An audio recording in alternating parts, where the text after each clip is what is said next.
వేసవి సెలవులు వచ్చేశాయి. స్నేహితులతో కలిసి మామిడికాయలు కోయటానికి వెళ్ళినటువంటి ఓ 12 ఏళ్ల బాలుడు సాయంత్రం అయ్యేసరికి ఒక్కడే ఒంటరిగా చెట్టు మీద మిగిలిపోయాడు.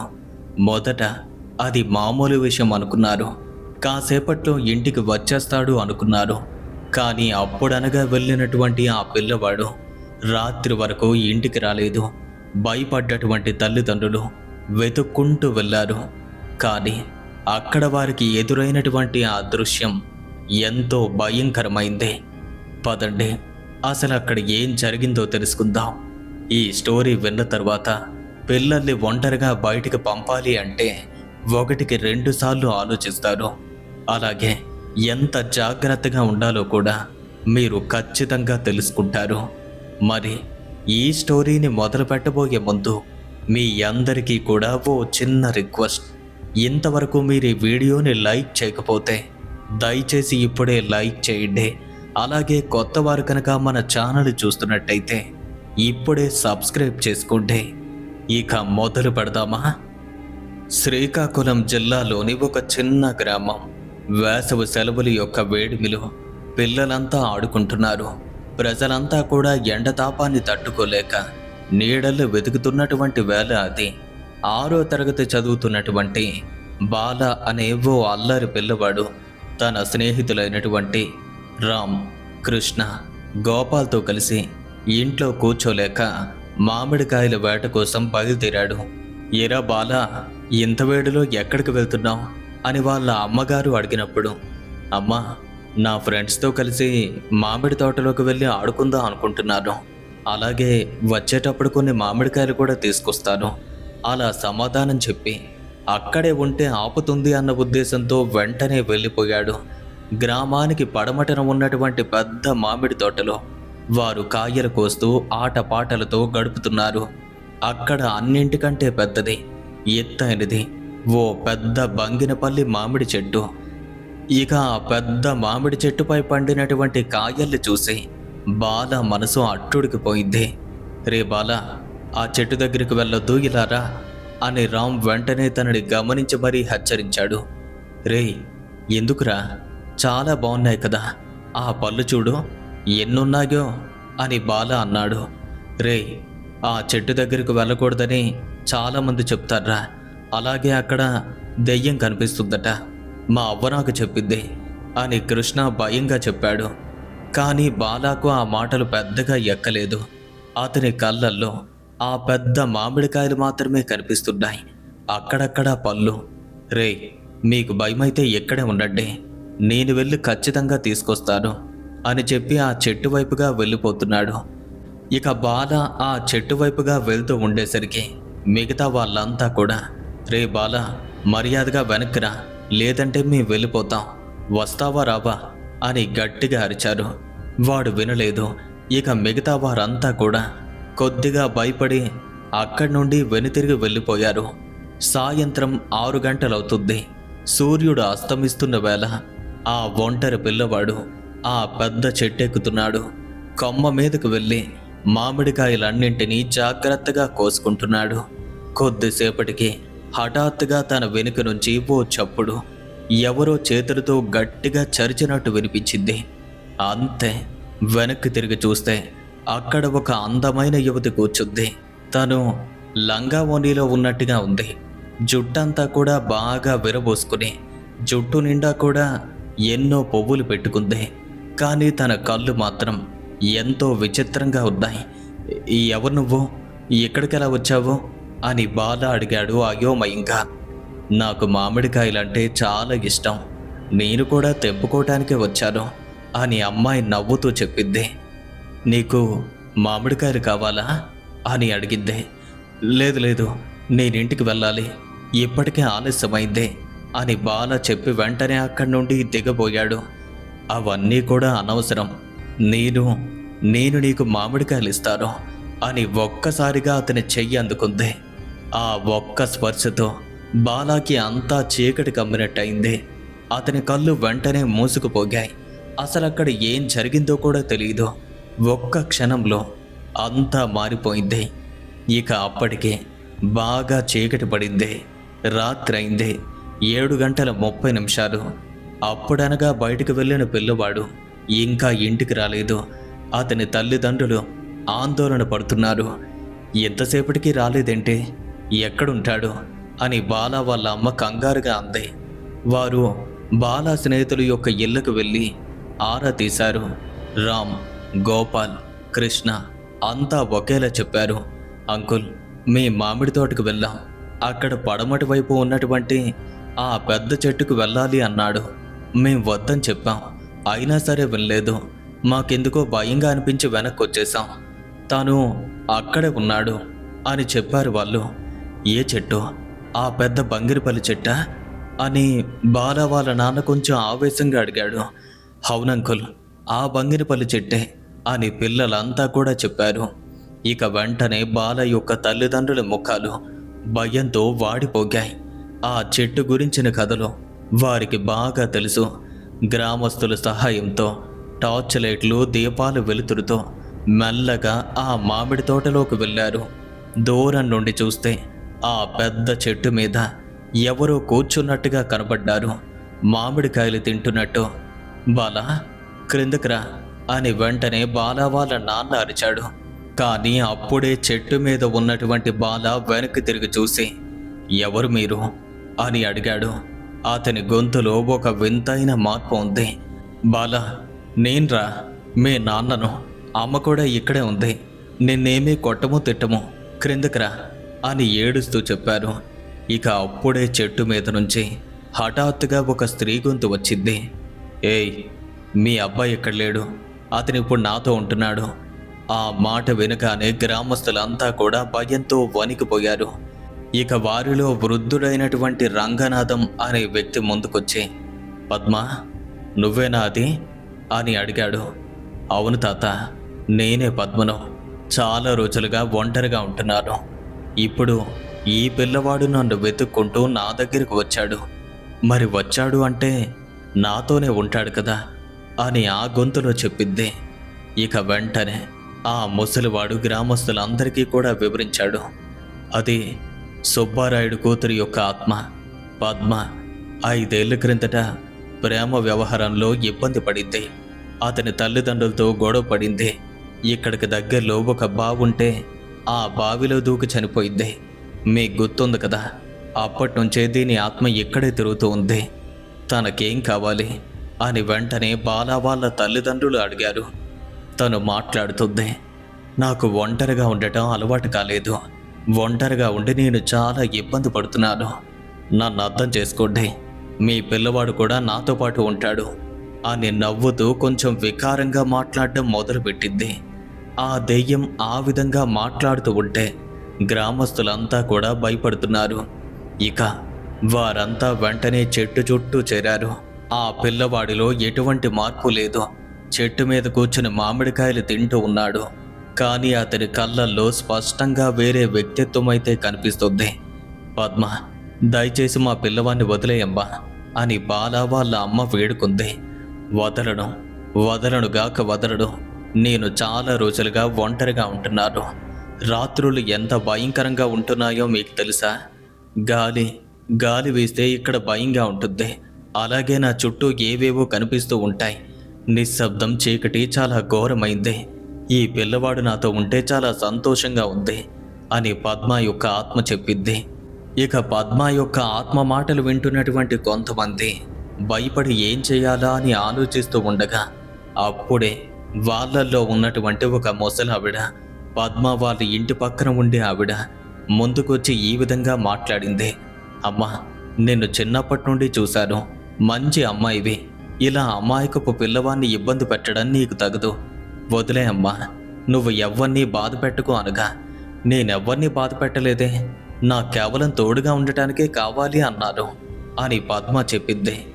ఇక అప్పుడు బాలా వాళ్ళ నాన్న చాలా ధైర్యంగా అడిగాడు, అయితే నీకేం కావాలి? ఏం చేస్తే నా కొడుకును వదిలేస్తావు అని కొంచెం గట్టిగా అడిగేసరికి కొన్ని నిమిషాల పాటు నిశ్శబ్దం. గాలి వేగంగా వీస్తూ చెట్ల ఆకుల్ని ఊపిద్ది. అప్పుడు పద్మ యొక్క ఆత్మ గట్టిగా మాట్లాడింది. నేను చనిపోయినప్పుడు మా అమ్మ నాన్న నన్ను పెద్దగా పట్టించుకోలేదు. వాళ్లకు నేను చనిపోయాను అన్నటువంటి బాధ లేకుండా పోయింది. వాళ్లకు కూతురు అన్నటువంటి ఏ విధమైన ప్రేమ లేదు. నేను చనిపోయినప్పుడు నిజంగా వాళ్ళు ఏడవలేదు, ఓ రకంగా సంతోషించారు అని అనేసరికి, అలా కాదమ్మా, మీ అమ్మా నాన్న చాలా బాధపడ్డారు. వాళ్ళు నీకోసం ఎంతో ఇచ్చారు, కొన్నాళ్ళ పాటు సరిగ్గా భోజనం కూడా చెయ్యలేదు అని వృద్ధుడైన రంగనాథ్ చెప్పాడు. అయితే వాళ్ళని ఎక్కడికి పిలవండి, వాళ్ళని ఇక్కడికి పిలిపించి నాకు క్షమాపణ చెప్పమని అడగండి, నన్ను వారి కూతురుగా అంగీకరించమని చెప్పండి, అప్పుడే ఈ పిల్లవాడిని వదులుతాను, లేదంటే అని చెప్పింది.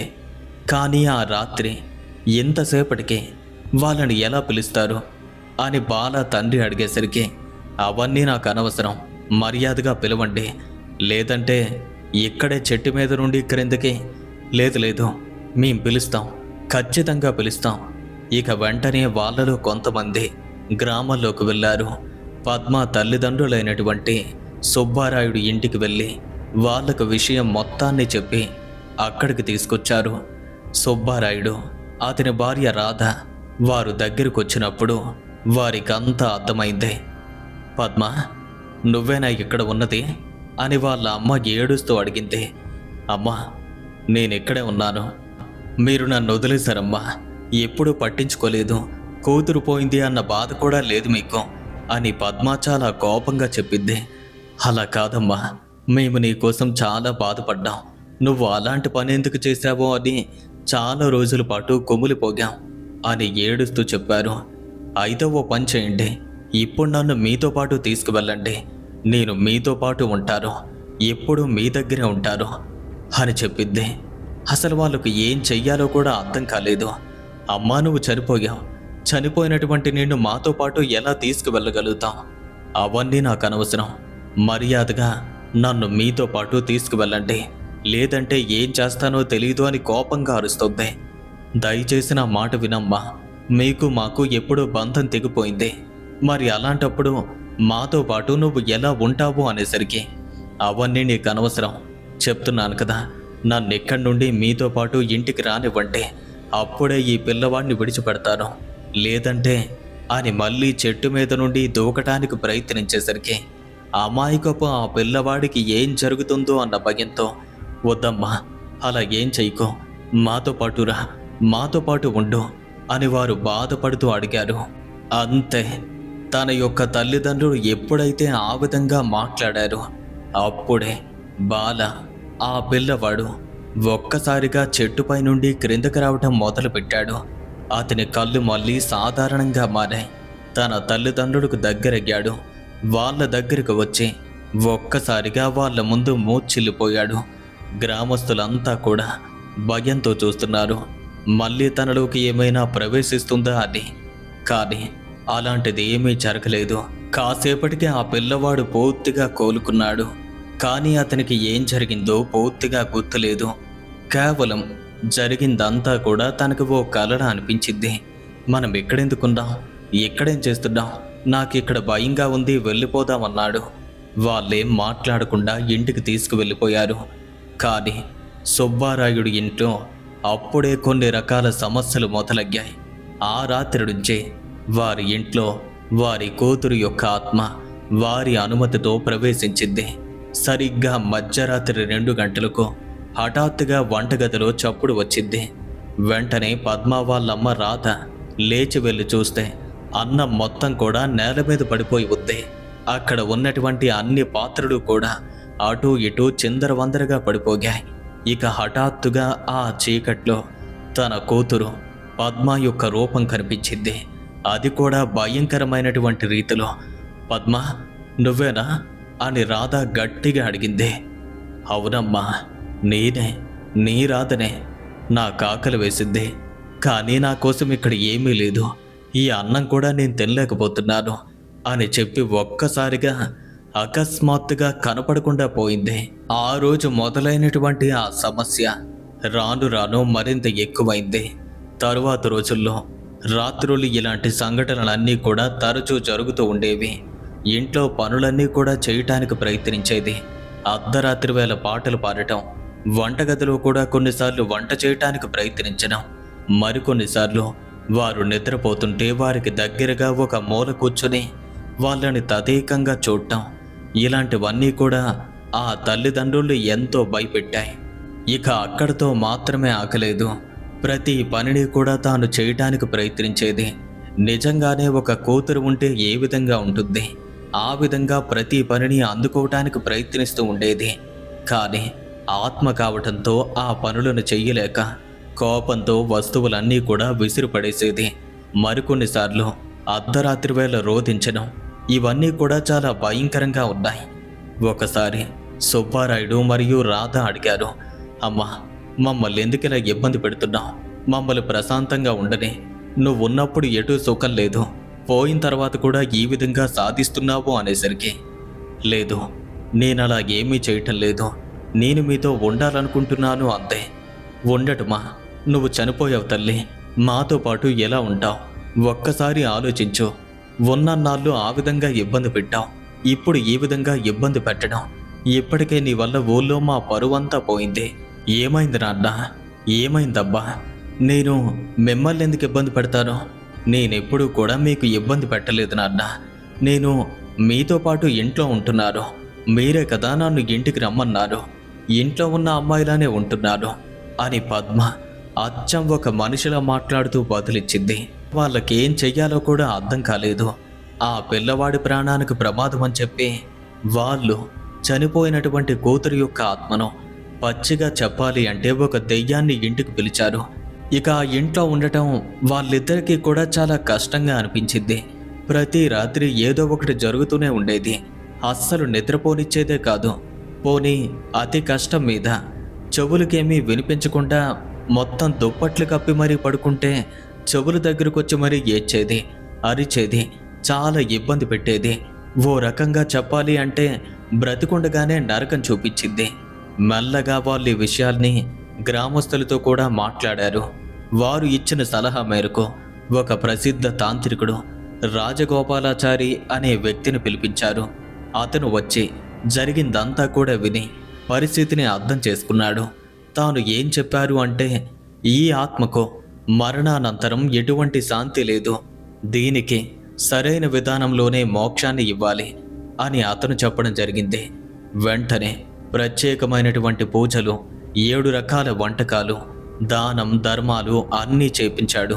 ఆ మామిడి చెట్టు దగ్గరే ఆ కార్యక్రమం మొత్తం కూడా జరిగింది. పద్మ, మేము నీకు మోక్షాన్ని చూపిస్తున్నాం. నువ్వు ఇక మీద ఈ భూమి మీద తిరిగి ఇబ్బంది పడకుండా నీ గమ్యానికి వెళ్ళు అని ఆఖరి రోజు పూజలో ఆ తాంత్రికుడు చెప్పారు. లేదు, నేను వెళ్ళలేను, నేను ఎక్కడే ఉంటాను, నాకింకా ఎక్కడే ఉండాలి అనిపిస్తుంది, మా అమ్మా నాన్నలతో కలిసి ఉంటాను అని గట్టిగా అరవటం మొదలుపెట్టింది. లేదమ్మా, అలా మాట్లాడకూడదు. ఎన్ని రకాలుగా చెప్పినా తానైతే వెళ్ళటానికి ఇష్టపడలేదు. ఇలా కుదరదు అని కొన్ని రకాల తాంత్రిక విధానాలు, మంత్రాలు, తంత్రాలు చేయటం ప్రారంభించారు. అలాగే గ్రామస్తులు కూడా తన ఆత్మ వారిని వీడి వెళ్ళిపోవాలని ప్రార్థించడం మొదలుపెట్టారు. ఆఖరికి తన ఆత్మకు అర్థమైంది, సరే నేను వెళ్తాను, కానీ ఒక్క విషయం, నేను పూర్తిగా వీళ్ళను విడిచిపెట్టయితే వెళ్ళడు. నేను ఆ ప్రాంతంలో ఆ చెట్టు దగ్గరే ఉంటాను. ఎవరిని నా దగ్గరికి రానివ్వద్దు. ఒకవేళ ఎవరైనా వచ్చారు అంటే మాత్రం అని గట్టిగా అంది. లేదు, నువ్వు ఆ ప్రాంతాన్ని దాటి ఇటువైపుగా రాకు, నీ దగ్గరకు ఏ ఒక్కరూ రారు అని చెప్పారు వారు. దానికి సమ్మతించి వెంటనే తాను అదృశ్యమైపోయింది. ఇక ఆ సంఘటన జరిగిన తరువాత ఆ రాత్రి నుంచి సుబ్బారాయుడి ఇంట్లో మళ్ళీ శాంతి నెలకొద్ది. ఇక అప్పటి నుండి ఆ చెట్టు దగ్గరకు ఏ ఒక్కరూ కూడా పగలు కానీ రాత్రి కానీ వెళ్ళటానికి సాహసించరు. అంతేకాదు, దానివైపు చూడాలి అంటేనే ఒక్కొక్కరికి వణుకు పుడుతుంది. ఆ తరువాత బాల అనే పిల్లవాడు పెరిగి పెద్దవాడయ్యాడు. కానీ అప్పుడు జరిగినటువంటి ఆ సంఘటన కొన్నాళ్ల తర్వాత తనకు తెలిసింది. అది ఓ జ్ఞాపకంగా మాత్రమే తనకైతే గుర్తుంది. ఈ సంఘటన మొత్తం కూడా జరిగిన తర్వాత కొన్నాళ్ళకి కొంతమంది దొంగలైతే మామిడికాయలు దొంగతనం చేయటం కోసం తెలియకుండా ఆ చెట్టు దగ్గరికి వెళ్ళారు. అలా వెళ్ళినటువంటి వాళ్ళకి పద్మ యొక్క ఆత్మ ప్రేతాత్మ రూపంలో కనిపించి చుక్కలు చూపించిందని చెప్పారు. ఇప్పుడే చెప్తున్నాను, ఒక్క విషయాన్ని గుర్తుపెట్టుకోండి. ఎవరైనా చనిపోయిన వ్యక్తులు లేదా కొన్ని ఆత్మలు కనిపించి మీతో ఉందామని, మీతో మాట్లాడతాము అని ప్రయత్నిస్తే ఎట్టి పరిస్థితుల్లోనూ మీరు వాటితో మాట్లాడే ప్రయత్నం చేయొద్దు. ఒకవేళ తెలియకుండా మీరు అలా చేస్తే కనుక అవి ఖచ్చితంగా వాటి యొక్క స్వభావాన్ని మీకు తప్పక రుచి చూపిస్తాయి.